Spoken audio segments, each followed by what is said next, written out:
Hey there, you guys. So, welcome to my channel. And I just want to let you know that I really appreciate you guys being here.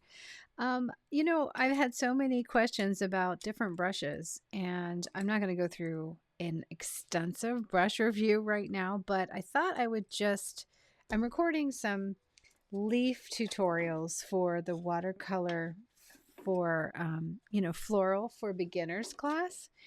And so as I was doing these, I was doing like different little like leaf shapes and just kind of playing around with patterns and things. And I realized that you guys had a lot of questions on leaves, but you also had a lot of questions on brushes. So one, I will leave the link for the watercolor florals for beginners class if you want to take the class. It's really fun, and I do so many different really cool exercises in there on florals. But aside from that, let's dig through some of these brushes that I play with all the time and see what we get. So this is just a regular snap 1/2 inch brush. Nothing really that fancy, to tell you the truth. Really simple brush. I'm going to get some Viridian in here. So I just have a bunch of color. And I use it only for leaves, really, So like if I were going to, let me start up here, paint a leaf, I would just lay the brush down. And I tend to, when I'm doing leaf shapes or any kind of shapes, I tend to do things as organic as possible. In other words, like just let the brush do all the work. And I try to like think about what kind of shapes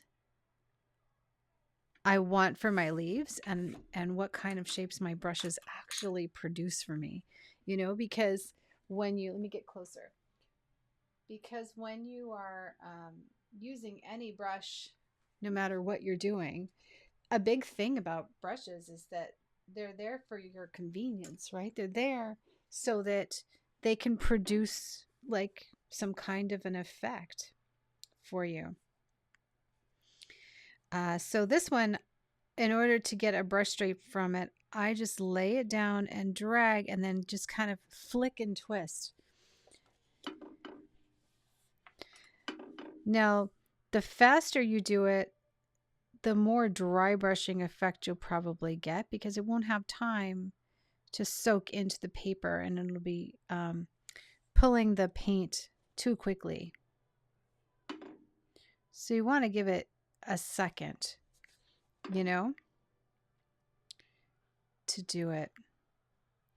This is, by the way, the kind of classes that you're going to see in my floral class. I also have a sketchbook class, and I'm about ready to start filming my class for landscapes, like really, really neat landscapes.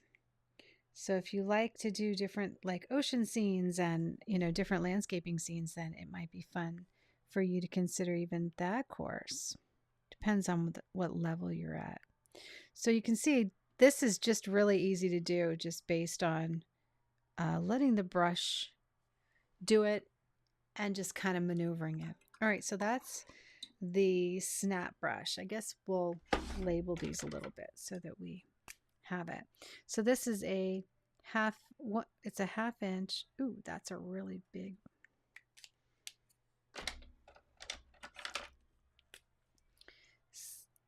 Angular. Okay, so we did that one. Next, let's take this one because I had it. This is another form of an angular. So this one is the 1/4 inch Escoda PERLA. And this is also an angular. So it's just kind of got a long point. And they're all going to do something different. Need more water on this one.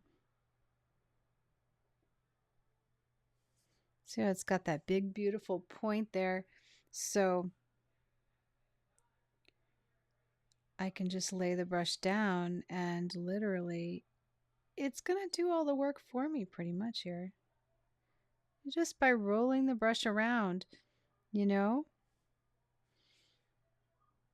Now, I think in my mind, I'm really observant, and I've been doing this a long time, right? So I do have like a level of shapes and kind of study in my mind. So I think that that does help because like I know that not all like my vision in my head is that not all of these leaf shapes are the same. So I'm really open to different shapes. And as I'm kind of making choices here on what I want this to look like, I'm kind of half doing it intuitively, like looking at the shape that the brush is making, but then also thinking, well, is this leaf turned on its side or, which way is it going? So I'm taking that into consideration too, right? So that part comes with experience. This one I don't like at all, so I don't even think I'm going to do it. It's a silver silk ribbon dagger. I guess these are like ribbon daggers. Um, they're angular brushes. I do not like the way this one paints. It actually doesn't hold any water, so it drives me nuts. This is one I haven't used in a long time. This is a Princeton dagger. Neptune series, holds a lot of water. It's a 3/8. It's very floppy. I did see somebody ask me how to use this brush, so perhaps it's good that I get it out because it is a very floppy brush, and yeah, it can really get out of control for sure, but look at the dagger line that it makes, I mean, it just get enough water here. It it does some pretty incredible looking leaves. Actually, I'm gonna go this way. Is that something else? And when you're doing leaves, remember, you kind of want to like go in different directions. That's like a little heart-shaped leaf. Always making sure there's enough water on the brush too, like because if there's not enough paint and water on your brush, I'm gonna curve this down and flick, and then I can come over here and just finish it off. So even with a very, very loose brush like this, you can see you don't have to be frightened of them. Go up and we'll finish that off. So this one requires a little more skill. Yes. It's not as easy as some of the other brushes, but again, look at the gorgeous shapes you get. I mean, talk about like I could really do some like incredible paintings with a brush like this. And I actually have it in a couple of sizes. So talk about daring, right? This might not be the best brush for beginners, but hey, I wouldn't recommend this being your only brush, but look at what it does. So I have it actually in a larger size too. I have it in the 1/2 inch as well as this is the 3/8. But I gotta tell you, I love this. I forgot about this brush. So this is the Neptune 3/8, and it's a dagger as well. This was a dagger. Dagger brushes are neat because they're very long and thin, and they have that point, But I think the key in watercolor to a dagger brush is for one that doesn't run out of water, and that has to do with the hair, right? Beautiful brush. Ooh, I like that. I was like really happy with that brush. Another brush that I love to paint with is the Escoda Versatile size 10. So let's get some nifty color on here. And again, just start with laying the brush down and seeing what it does. So I'm going to lay the brush down and then just kind of turn it, like roll it. So see how I just rolled it. Let's put a little more. I love mixing colors when I'm doing leaves. Beautiful. This is one of my all-time favorite brushes to use because I don't know, I just love the shapes it makes. I think it just is an incredible brush. It reminds me a little bit of a Japanese calligraphy brush in a way, but excellent quality. And I don't know, the bigger the better for this brush for me. I like it to have a lot going on. But look at these incredible, beautiful, beautiful shapes it makes. So see these, I'm not trying to make them all the same. And I think that that is one of the keys to making really, really nice leaf shapes. Don't you? That's beautiful. Okay, so this one is, see, don't you love taking lessons with me? Isn't this fun? We could do this all day long. Size 10, and this is the Versatile.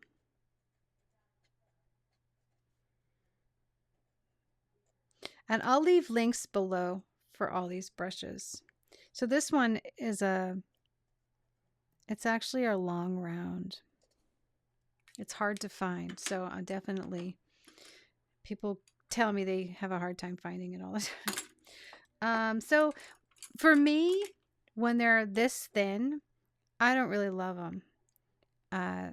They're okay for certain things. Like this is the same brush, but thinner. So if I had a choice between all three to make leaves, I definitely would choose this one because it's got more, it'll hold more water. But it's more of a, I think would be better for just like long, thin stems, you know, long, thin, like kind of grassy looking leaves like that. Because when they're very thin like this, there's only so much they can do, and then you have to kind of shape it yourself. But still, I mean, this is a really great brush, right? Even in the smaller size. Now this sheet of paper is only 7 inches, so you can see that even a very thin brush, I could still go bigger on the brush, you know? So if I wanted to do long, thin lines, then that would be that. You could do it with these, but it would give you more resistance because they're so small, you know? So we're going to put those aside. So this is, again, the same one. This is just a size 4. So I love that one. Still, I don't know. What's been your favorite so far? I love this. I think, bam, right there is crazy. Let's take a regular size round. This is a PERLA size 12. This is from the Joseph Zbuvik collection. You actually get this one and a thicker one. Do I have it here? I don't see it anywhere. But you get like in a set, and they have these beautiful gray handles. He has a couple of sets that I've reviewed on this channel. Oh, here it is. There you go. So you get a size 8 and a 12. And they do good. These are beautiful rounds. Really beautiful rounds. So first let's just check out the brush. So what's it do? If I lay it down and then I pick it back up. Okay, I like that. It gives me a nice shape.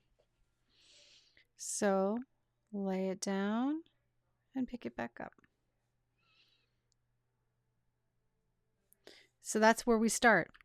We lay them down and switch your paper around so that you don't get all your leaves going in the same direction. And some of them will go over the stem. I'm going to roll this a little bit and see what happens. Ooh, that's nice. So did you see what I did? Let me turn my thing. So I'm going to roll it. So we're going to go like that. And then I'm going to roll it. And that's going to give me a really cool leaf shape. And then at the base of the stems, wherever the base is, I'm going to put that.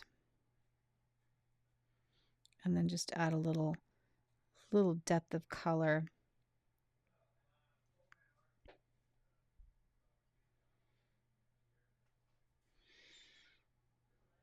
This reminds me of like, you know, like a oriental painting. I don't know. Anytime I do leaves, I always imagine those beautiful oriental paintings. I don't know why.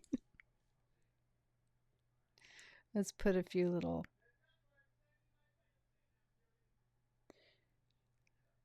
couple little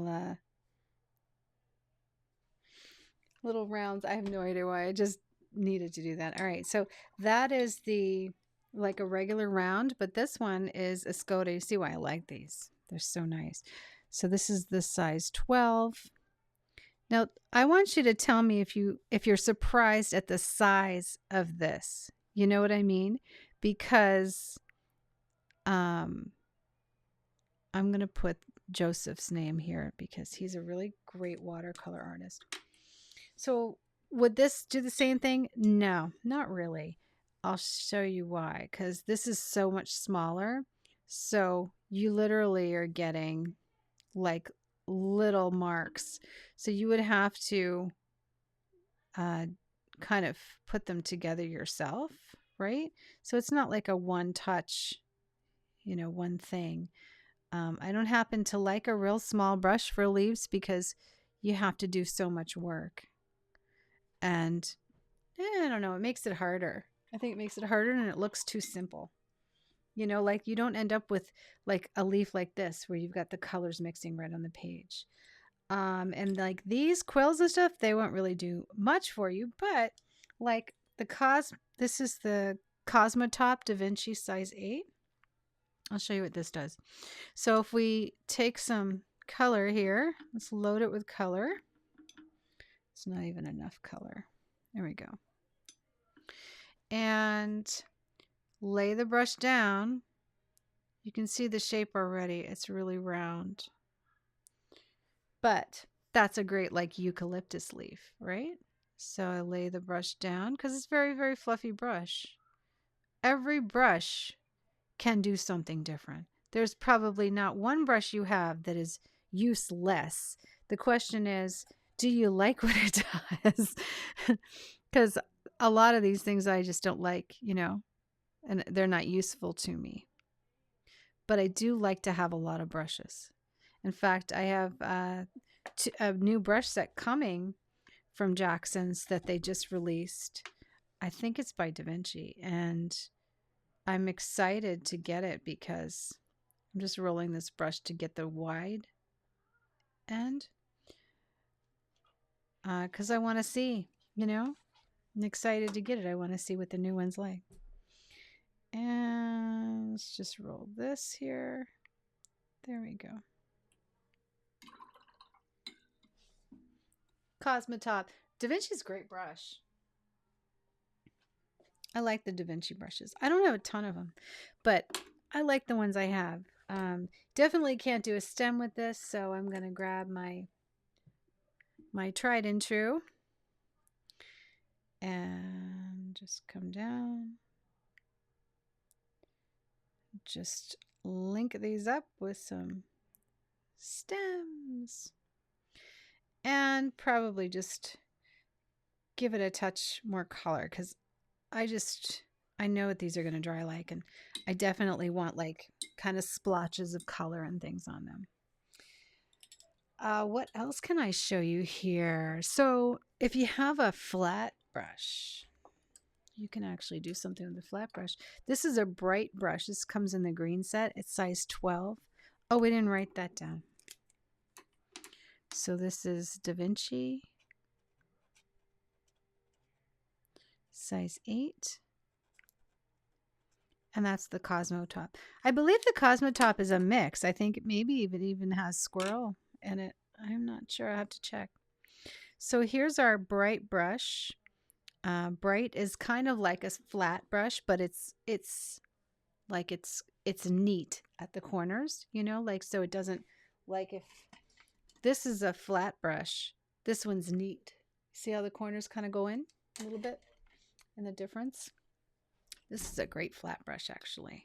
This one is the Prado, Escoda Prado from the Fabio Cabrinelli collection. He's a really good floral artist on YouTube that you would probably enjoy watching.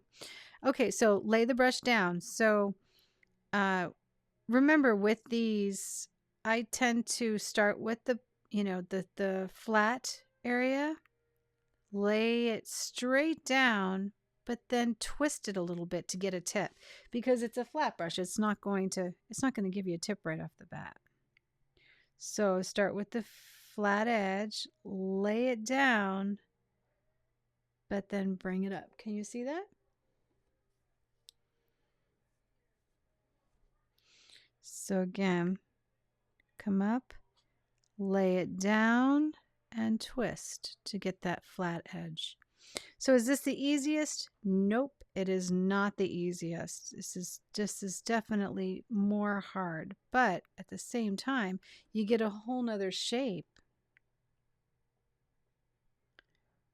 And I think it really comes down to what shapes are appealing to you and what you have on hand. I mean, you might not have a lot of the other brushes on hand. They're more specialty brushes. But I'm really glad we're doing this this video exercise, because it opens up that conversation for, can I get away with just one brush, or is it good for me to start graduating into additional brushes? I think you get what you can afford when you can afford it. You know, if this is something you love and you're going to stick with it, then yeah, when the brushes go on sale, save them all. And whenever you can pick up brushes at really good prices, I'm trying to do this backwards and see if it works. Yeah, did something pretty cool. Whenever you can get brushes on sale, like right now, I think Jackson's is having a sale on some of the brushes. So depending on the brushes that you like, save them and pick them out. I just got a new Davinci brush set at like $38. So you never know. There's some like really great deals. I've picked up some of these brushes at half off when they've gone on half off sales. I'll let you know when the next sale comes up. Okay, so this one is a bright size what? So this one is a bright, which is also a flat, but just a little different cut. Size 12 Prado. All right, so that's where I'm at right now with some of these brushes. I hope you enjoyed the video, and I hope you learned something about making these beautiful shapes in your leaves. Let me know what you thought of the video, and thank you guys so much for taking my course. I'm excited to have you in the Watercolor Florals for Beginners.